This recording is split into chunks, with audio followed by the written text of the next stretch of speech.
Welcome to this week's episode of Good Life Western Sports. I'm your host, Bobby Leanne. We'll keep it here on Good Life Western Sports as we bring you all the action happening around Rodeo, Nebraska, and a look inside of all the exciting things that we are up to here at the Good Life Western Sports studio. Well, several athletes from the Good Life State traveled many miles this past weekend. Watch as we catch up with Pro Rodeo Announcer Jared Slagle for our Pro Rodeo Updates.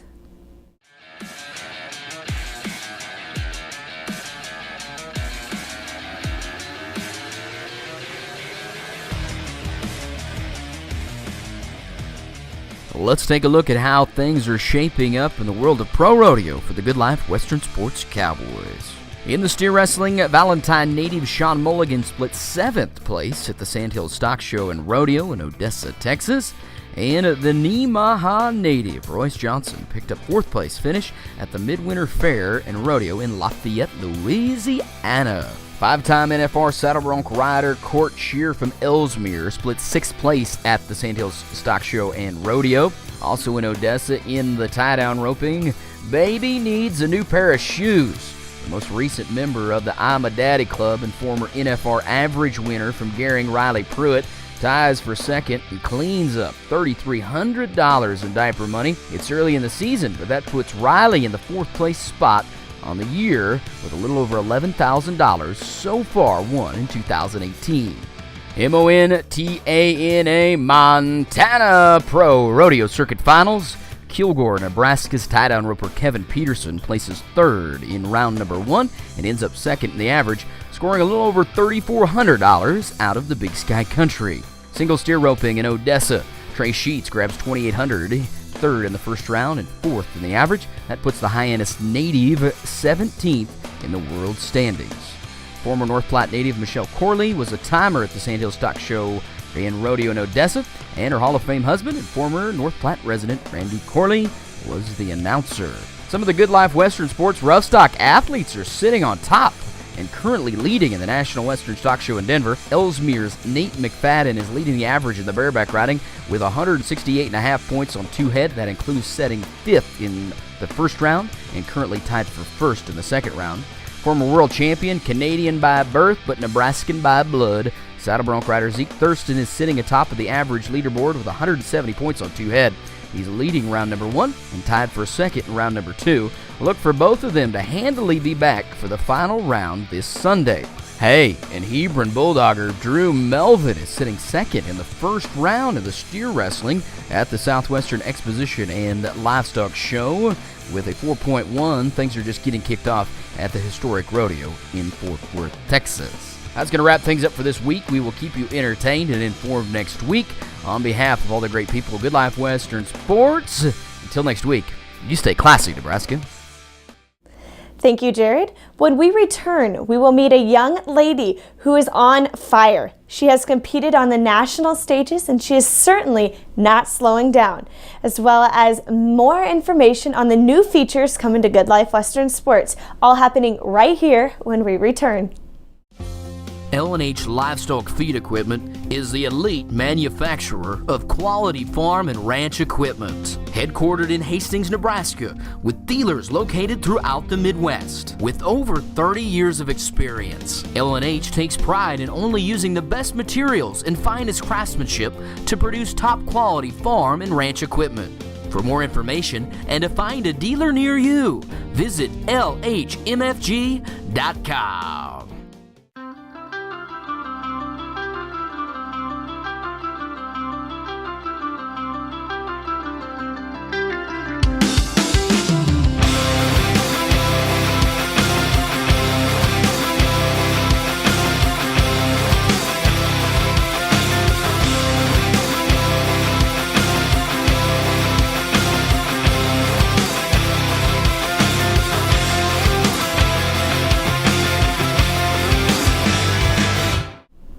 Welcome back to Good Life Western Sports. I'm Bobby Leanne. Well, this cowgirl is on fire and she is not slowing down. Reece Stanley of Sidney, Nebraska has competed at the Junior High National Finals Rodeo held in Lebanon, Tennessee, as well as qualified for a run at the Bright Lights at the Junior NFR in Las Vegas this past December. Meet athlete spotlight and barrel racer Reece Stanley. I'm Reece Stanley, and I'm from Sydney, Nebraska, and I compete in barrel racing.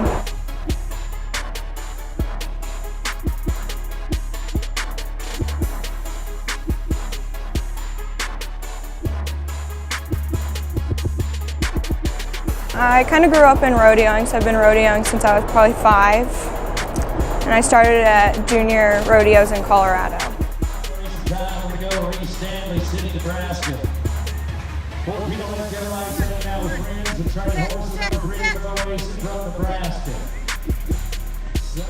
Last year, I qualified for the National Junior High Finals in Lebanon, Tennessee. Having people that I knew there was kind of calmed my nerves. Got to relax a little more. In April, when I qualified for the Junior NFR in Loveland, it was a little nerve-wracking. They only took the top 5, and I qualified 3rd, so I was kind of nervous.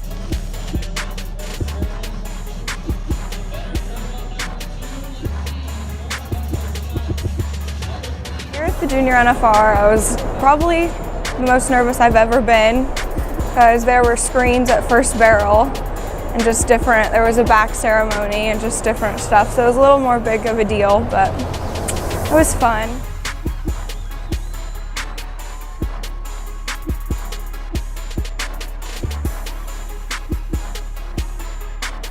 I love having my family's support. They always come to my rodeos, even the high school rodeo one, so they're always here to support. It's fun traveling with them. We're excited to cover all of Reece's accomplishments this spring rodeo season. After the break, Good Life Western Sports meets with a woman who has been inspiring the youth of the Western industry for over 40 years.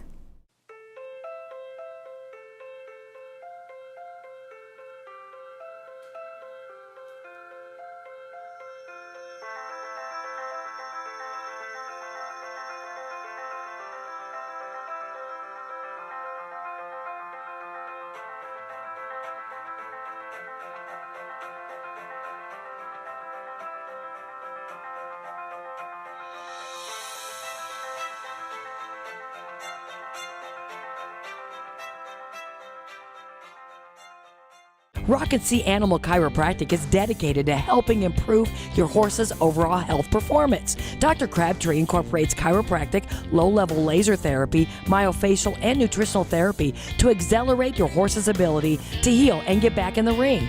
Rock and Sea is mobile and travels the state to bring your horse the excellent care they deserve. Call Rock and Sea Animal Chiropractic today at 402-276-1348. 8 words to remember: we can work on you and the horse you rode in on. Welcome back to Good Life Western Sports. I'm Bobby Leanne. Well, Carol Nielsen of Norfolk has been training horses and riders for over 40 years. Many 4-H exhibitors and parents, 4-H leaders, and trainers can trace their early beginnings back to Carol. Here's the full story on Carol Nielsen and her inspiring journey.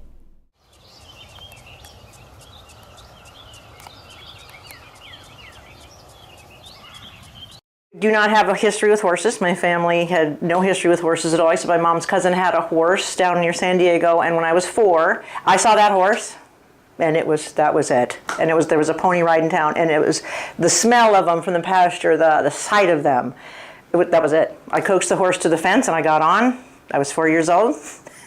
Scared my parents to death, but that was it. And you know, they kept thinking I'm going to outgrow this, but I never did. Riding in LA wasn't an experience. Our stables was about 100 yards from a railroad, and about a quarter mile from the freeway. And if you'd go through there, for $99 a year, you could rent the property under the high wires, and that's where the stables was. And I would ride my bike every day. We rode, you push the button on the signal, 5 lanes of traffic stop, you went crazy.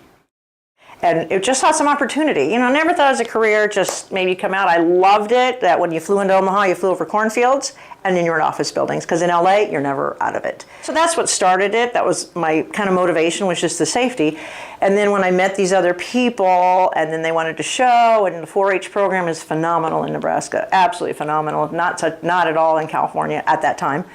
And, you know, I thought, you know, I think we can do this. These kids are so talented, have such a passion for the horse, and they want to show what can we do to make them achieve that goal. And so we started training. But the main was Edge Park Farms, which used to be a mile from Norfolk. Right now it's where Dietz Furniture is. And then Summer Klein at the time, then bought it. But we had it for probably from 77, 78, well into about the mid 80s, and moved here in 90 and built this place. But beautiful barn. But again, there wasn't a lot of boarding business because people had their own places and stuff. But giving lessons, and we just thought we were living the dream.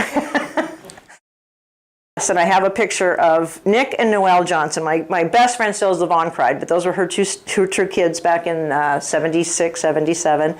And we had a barrel horse that we brought with us we could make an equitation horse. And poor Nick decided to go to districts. We didn't even know what districts were. District 4-H. We're like, great, go to Stanton. And we rode with the Silver Bit and Romel reins. California influenced, nobody heard of it. So I went to Professor Warren, if those of you remember 4-H, Professor Warren, who was in charge of the 4-H program. We went to districts at Stanton. The arena was made out of a snow fence. And I asked him if it was legal or illegal to ride in the Romel reins. And if any of you know Professor Warren, he had one arm and he chewed tobacco. And he spit, and he said, this is split riding country, but if that's what you gotta do, that's what you gotta do. And it's like, my poor kid's doomed. You know, and Romel reins, you see a lot of them riding in Romel, and I have a bunch of them over there, but I thought, oh, you poor kid. We really worked on him, but he got reserve champion that day. And, you know, he's very fair about it, but boy, he let us know we weren't going to fit in that box very well. But I traveled to their place, have bridal will travel, you know. I would go to their houses, and the next year the dad would go, does she still need lessons? Yes, yes. And they were so helpful to me because they would challenge me. They'd want to learn English. Okay, I better go learn some about English. And then Cheryl had the first reining horse we ever saw. And she goes, so now what do I do with it? And so we better learn about reining. And they just were so supportive. And Sharon Adams, God love her, made the show outfits. You know, we'd go and there were some wonderful trainers around at the time. Langs and Gordon Davis, and they did a lot of the breed shows. So, but we didn't know what the trends were. So that somebody would go watch and go, oh, we need to have the showmanship jacket. And she'd go whip one up, you know, and sew one up, and just phenomenal that they just stuck in there as parents. And we went and won a lot of things. And there's 2 plaques on the wall from them. They're just great people. They just stuck with us, and we just kept going. But most of them up here are professional careers or are great moms, and you know, I'm so proud of them. It's like, there they are.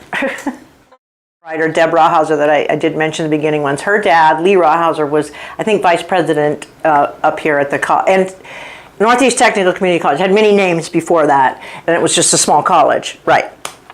And she had a horse, and she came out and took lessons, and I have her picture up here too. She's just a wonderful child. And he said, and we did, and I do have that flyer somewhere too. In 77, I did the community services classes, and I love doing those, and I would love to do those again because those people had questions, you know. My greatest achievement would be winning the NRHA Limited Open World Championship, and the first woman to do so. That was in 1999, but it was just 2 best friends traveling, and it was an accumulation of money as we went. We had the time of our lives. We speak about it often, and nobody knew who we were. So nobody, and to win that, and we didn't even start out on that quest in the beginning. We just started winning and thought, well, this is kind of fun. So we've been to Kentucky, and we ran 23 runs that year, and I think I won almost half, and I didn't place any time under a third place. But it was 2 best friends. So that's my fondest memory because there was no cell phones. There was no DVDs. It was 2 people talking. We would read the atlas to each other because we were so bored in that. But my fondest memory, and I really want to get this one out there, and I do have the picture of it, is right behind you, and that is winning the circuit champion at Broken Bow on a mare called Cali Poco Zip. And the reason for that is Janice is right there. Her dad, that's 5th generation horse, and they're from Broken Bow. And I rode the mare, and the show happened to be there in Broken Bow, and he was so excited and had all of his peers because him and Pitzer and all them were at one time, you know, I think his AQHA number is like 690 or something like that. And I'm thinking, oh gosh, I hope I do a good job on this mare. And she scored a 72.5 both days. And if you look at the picture, he's got his coat and his hat, his Stetson, and everybody was applauding, and it was just, you couldn't have wrote a Hollywood script, because about 2 years later, starting in that year, but 2 years, is sure, her mother had Alzheimer's, and her dad died of a heart attack out fencing on the farm. But to see that excitement, it was like, you couldn't have made it any better. Well, back in the early 80s, like I say, Cheryl Smith had the first reiner. So we were so fortunate in Nebraska. We had Bob Loomis in Bean, Nebraska, and Doug Milholland years later in Kearney. And so we'd go down and take a lesson, and we just loved it. It's bigger than horsemanship and not as fast as barrel racing. I mean, it was a higher level. And Ron Peterson started, it was not the Central Plains at the time, it was the Nebraska Reining Horse Association, then it died and it rose from the ashes to the Nebraska Performance Horse.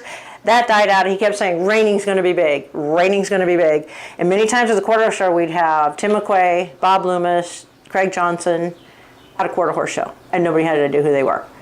And, we just loved it. And just watching them and listening to them was fabulous. We'd have clinics, and there'd be like 3 people. It's like, okay, he kept saying, it's going to be big.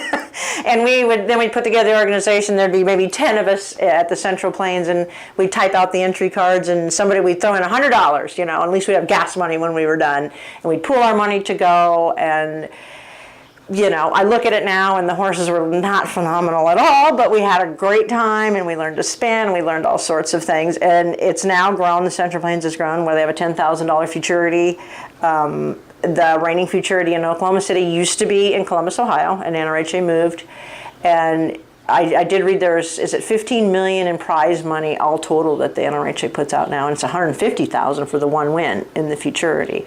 It's just phenomenal. The degree of difficulty has gone up, because sometimes we'd score a 75 and a 76. Yeah, that was before penalties. And then they added penalty, and just like gymnastics or something like that, the degree of difficulty got more and more. The patterns got tougher and tougher. And Doug Milholland was our president. It started after a clinic, and I happened to be sitting there, and Tim McQuay and Doug Milholland and them, and I had a pencil. So I got to be secretary, because I found a pencil. Or a pen in my purse. Lebanon was treasurer, and Doug was instrumental because he had a big name, and he'd won the futurity that year, I think, at the 25th anniversary of it. So it was like, okay, let's start an organization. So it really has started. When the Olympians, your gymnasts and your skaters, and they have the big coaches, some coach somewhere started them. They live on, and that was my part. So started. Just notes that I'm so appreciative, and some of them are very, very old, that are back in the 70s and 80s. Carol has a wonderful heart for all riders and 4-H exhibitors. Well, here at Good Life Western Sports, we are making a few changes, and that's all happening right here on Good Life Western Sports when we return.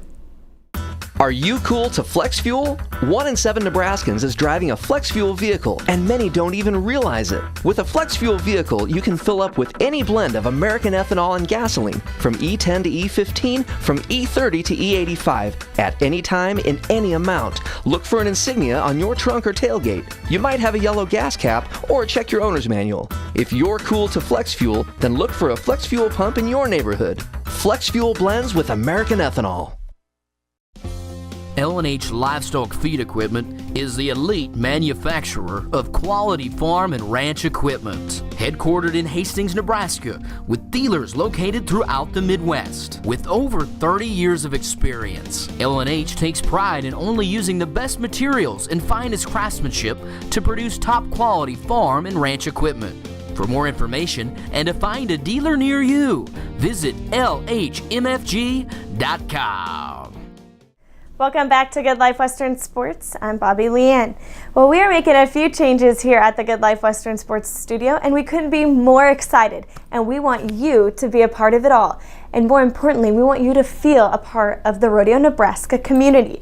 First few things, if you are hosting an event or if you are attending an event and want the rest of the Rodeo Nebraska community to know, please send us a message or comment on our post as linked on the site so that you can put your event information and let everybody know all about it. Secondly, if you want to be featured on Good Life Western Sports, we have had several athletes and parents reach out to us, and we are more than happy to put you on the show. Feel free to fill out the form. The website is linked below. This will just help us get to know who you are, and so that we can better get prepared for your interview. We want to meet you, and we can't wait to meet the rest of the athletes of Rodeo Nebraska as well. Next on the agenda, if you guys have any ideas for Rodeo Nebraska stories, send them our way. We want to feature them, and we want to get it out there. We want to build the brand of Rodeo Nebraska here in the Good Life. So send all of your story ideas our way. And lastly, as you prepare for your upcoming rodeo or association finals, keep the Good Life Western Sports team in mind.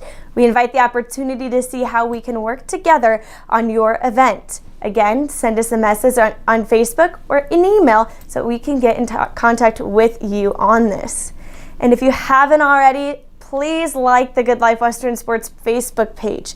Afterwards, head on over to iTunes for all you iOS. We will be on Google Play soon, but subscribe to the Good Life Western Sports podcast. Each week, the show will automatically download into your iTunes, so this is a great way for you to keep up with the full show of Good Life Western Sports with an audio experience. This is an awesome opportunity if you're on the job, on your way to work, or riding horseback, or anything that you are unable to watch all of our videos. Subscribe to the podcast. Again, thank you guys for joining me on this week's episode of Good Life Western Sports. Be sure to tune in next week as we highlight Rodeo Nebraska. For Good Life Western Sports, I'm Bobby Leanne.